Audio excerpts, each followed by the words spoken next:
ఏమో మళ్ళీ అందరికీ సెట్ కాదు కదా ఇక అని చెప్పి ఇంకా అన్నాను. ఇంకా అన్నాక ఇక ఆంటీ ఇక పోసుకుంటే బాగుంటుంది అని చెప్పి ఇక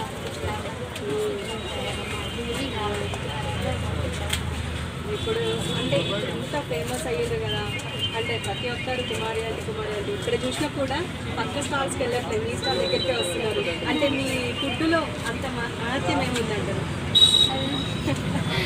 అది ఇంట్లో కూడా అంతే. నేను మా పాప కూడా ఒకసారి నేను బాగా చేస్తాను అని చెప్పి చేస్తాము ఇంట్లో. అయితే మా పాప అంటుంది, అమ్మ చూచమ్మా నువ్వు అన్నీ నువ్వేదో చేస్తున్నావు, నీకులాగా నాకు రావట్లేదు అంటుంది. అంటే నేను కూడా అప్పుడప్పుడు వస్తూ ఉంటాను, ఇక్కడ వచ్చి తీసుకొని వెళ్ళిపోతాను. సో మీ 2 లివర్లు అనేది మా చెల్లి కూడా తిన్నది, మాకు 180 చెప్పింది మీరు బిల్లు. డబుల్ కర్రీ అయితే